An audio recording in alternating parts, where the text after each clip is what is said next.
Hola a todas y todos, de nueva cuenta Mar Jiménez Cuenca desde su canal OJC Abogado Virtual con otro tema del derecho útil para su vida cotidiana.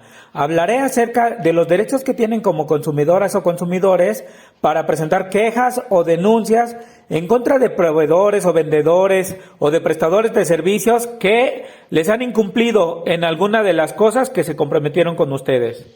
Este tema me pareció particularmente relevante porque yo creo que todas y todos, sin excepción alguna, hemos tenido problemas una o muchas veces comprando un bien, un producto o recibiendo un servicio que en la mayoría de las veces no corresponde a lo que se ofrecía. O no se nos quiere hacer válida una garantía de un producto que compramos, o vimos una foto en donde aparecía super padre la versión de la pantalla o del celular o de ropa, o se veía súper eficiente el servicio que se nos estaba prometiendo, pero en realidad cuando lo obtenemos ya frente a nosotros nos están dando gato por liebre. Y mejor para que no nos vayan a decir, lástima, Margarito. Para que no nos pase esto, es importante que sepamos cómo podemos presentar una queja o una reclamación ante la Profeco, lo cual les diré en los próximos 10 minutos o un poco más, si es que voy a paso de tortuga. No, ya en serio, seré muy ejecutivo para que no pierdan tiempo. Al contrario, lo inviertan en conocer sus defensas como consumidores. Para empezar les diré que un consumidor es la persona física, es decir, un individuo o moral, una empresa o asociación constituida, que adquieren bienes o gozan de servicios a cambio de un pago que generalmente es económico. Creo que con esta definición no hay mucho problema porque todos ya nos vimos en el shopping de la ropa o en el manicure o recibiendo un rico alimento preparado que pedimos en un restaurante con una gran sonrisa. Y creo que también ya nos vimos en la resaca del día siguiente. Pero sí considero oportuno decirle que por bienes estoy hablando de cosas físicas, de un televisor, de una computadora, unos zapatos, un teléfono celular, ropa, etcétera. Es decir, cualquier producto físico.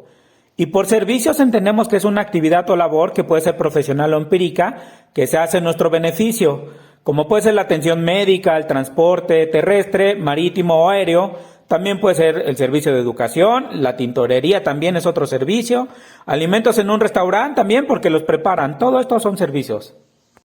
Desgraciadamente, la Ley Federal de Protección al Consumidor no establece un catálogo de conductas específicas o de irregularidades específicas de los proveedores, de los vendedores o de los prestadores de servicios que sean susceptibles de presentar las quejas o las denuncias.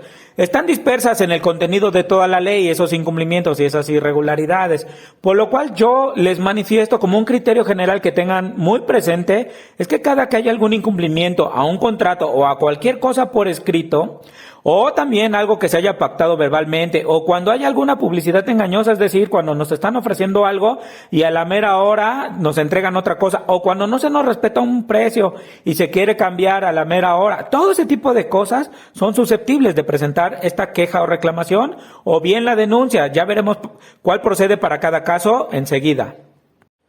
Antes de hablarle de esas dos vías de impugnación, sí es importante que les mencione al menos otro par de ejemplos típicos. Uno de ellos es cuando contratamos un servicio turístico en donde nos ofrecen que nos vamos a quedar en un hotel 5 estrellas y es por lo que pagamos. Pero a la mera hora nos hospedan en un hotel que se llama Cama y Arena y que desde luego no reúnen una sola estrella. Otro ejemplo típico es cuando nos pretenden cobrar propina como obligatoria en los restaurantes. Es importante dar, es importante que no seamos codos y es importante que ayudemos a la gente que está trabajando allí, pero no que nos los quieran cobrar como obligatorio. Eso está fuera de la ley. Y este ejemplo de la propina que les acabo de mencionar me es propicio para decirle que la Ley Federal de Protección al Consumidor establece que los proveedores de bienes, productos o servicios responden por lo que hagan sus trabajadores, por su personal de confianza, por sus auxiliares, por sus colaboradores, hasta por sus vigilantes y evidentemente por las personas que hacen el servicio a la mesa. Por lo tanto, no podrán decir, es que no lo quise cobrar yo esa propina, sino la persona que les hizo el servicio a la mesa. Pues ellos son responsables por las conductas de sus trabajadores. Y esas dos vías para hacer valer nuestros derechos, los derechos de las consumidoras y de los consumidores frente a los incumplimientos de prestadores de servicios, de vendedores, de proveedores, son, en el primer caso se le denomina queja o reclamación y en el segundo caso se le denomina denuncia. La diferencia entre ambas estriba en que mientras en la queja o reclamación, la afectación sí es directa de la consumidora al consumidor que van a presentar ese medio de impugnación, esa vía de impugnación. Es decir, ¿Es la afectada porque no le hicieron válida una garantía? ¿O es el afectado porque le están haciendo un cobro excesivo? ¿O es el afectado porque le señalaron una publicidad engañosa y a la mera hora no le cumplieron lo que se estaba prometiendo? En cambio, en la denuncia no hay una afectación directa en los derechos de la consumidora o del consumidor, sino más bien es indirecto. Por ejemplo, cuando está comiendo en un restaurante y se da cuenta o advierte que no existen medidas de seguridad y si pasa algo puede ser afectada. O como cuando advierte en un súper que hay una publicidad engañosa, pues se señala un precio que no se está respetando en caja, pero no es directamente ella la afectada, sino el primo de un amigo seguramente. Es decir, le toca ver que está ocurriendo, pero al final de cuentas no se lo están haciendo a ella de manera directa. Y como podemos ver, la queja o reclamación es la vía de impugnación más importante, porque ahí sí hay una afectación directa, en el otro caso es indirecto. Y aquí lo que trata el consumidor que está presentando la queja o la reclamación es incluso que se le restituya de los daños que se le causaron, que se le devuelva o que se le reponga un bien que resultó defectuoso pero que no le querían hacer valer su garantía, o que se le devuelva el monto del cobro excesivo, o incluso que se le pague alguna indemnización por algún perjuicio que se le haya causado, o bien un daño directo en su patrimonio. Y esa queja o reclamación se presenta ante la Procuraduría Federal del Consumidor, alias Profeco, y hay 4 formas para presentarla. Una es mediante escrito que se presenta en alguna de las oficinas o delegaciones de la Profeco, bien sea en la Ciudad de México o en provincia, a través de un escrito libre o bien un formato que se establece en la propia página de la Profeco. La segunda forma de presentarlo es verbal, también en las oficinas de la Profeco. Nos van a preguntar los mismos puntos que la ley señala para el escrito, que mencionaré enseguida. La tercera forma es cuando se presenta de manera telefónica y la última en forma electrónica, solo que en esta última, dentro de esta posibilidad puede ser que se presente a través de un correo electrónico, pero también por plataformas llamadas ConciliaNet y Concilia Express, pero debe estar registrado el proveedor o vendedor o prestador del servicio que incumplió en alguna de esas plataformas para que se pueda llevar a través de estas plataformas. Y los requisitos que debe de reunir este escrito de queja o reclamación son los siguientes. El primero es el nombre y el domicilio del reclamante, es decir, del consumidor que se vio afectado en sus derechos, y tiene que anexar copia del INE o de identificación oficial. El segundo requisito es mencionar el bien, producto o servicio que se reclama y los hechos de cómo se afectaron sus derechos. Un ejemplo común para este caso es que cuando no nos quisieron hacer valer una garantía de un aparato electrónico, como una computadora, tenemos que señalarlo justamente, que este es el hecho y ese es el bien que nos está provocando la afectación de nuestros derechos. El tercer requisito es el nombre y el domicilio del proveedor del bien, el que esté señalado desde luego en los comprobantes de pago o el que pueda proporcionar el propio particular que reclama. A lo mejor no lo tiene nada por escrito, pero fue él quien se presentó ante las oficinas donde se cometió esa irregularidad en su contra.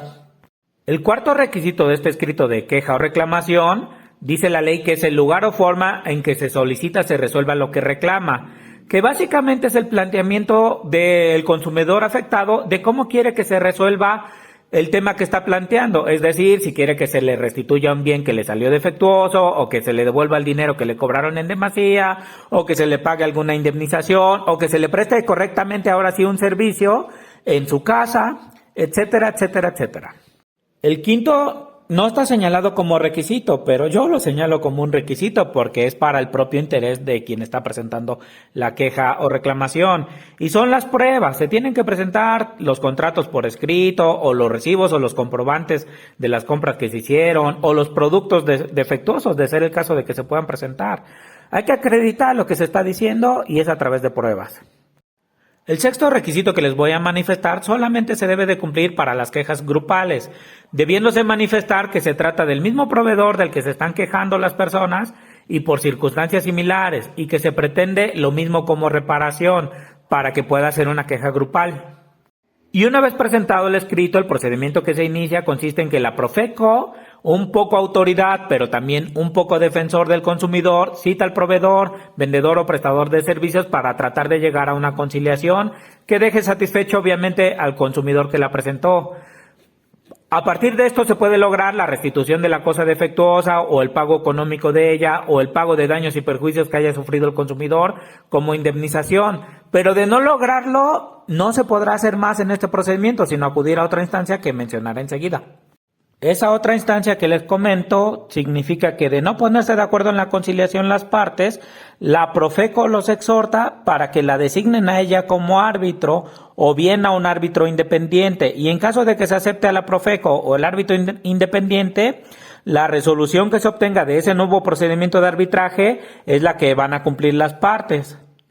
Y en caso de no ponerse de acuerdo en cuanto a someterse al arbitraje, se dejan a salvo los derechos de ambas partes para acudir a otra instancia legal que consideren conveniente. La única ventaja para el consumidor es que la Profeco elabora dictámenes que tienen que ver con el monto que le fue incumplido. Ese dictamen es favorable al consumidor y se puede utilizar como un título de crédito, es decir, el dictamen equivale a ser un pagaré, por ejemplo, lo que permite iniciar un juicio por la vía mercantil, la cual trae aparejada ejecución, lo que significa que se puede iniciar el procedimiento embargando un bien al deudor.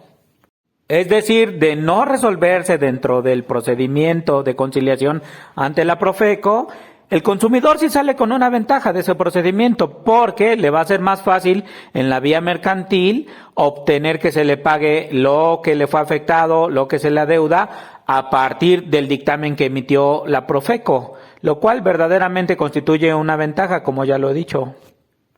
La otra opción que desde el principio tiene el consumidor afectado es que presente una demanda en el juzgado civil pidiendo el cumplimiento del contrato o de la cosa que no le está siendo cumplida por parte del proveedor o del prestador de servicios, pero tendrá pocas posibilidades de ganar este juicio, o al menos no tantas como teniendo el dictamen de la Profeco, que les digo que se vuelve un título ejecutivo y que le da todas las posibilidades de ganar el juicio ejecutivo mercantil. Sin embargo, evidentemente sí es una vía más larga.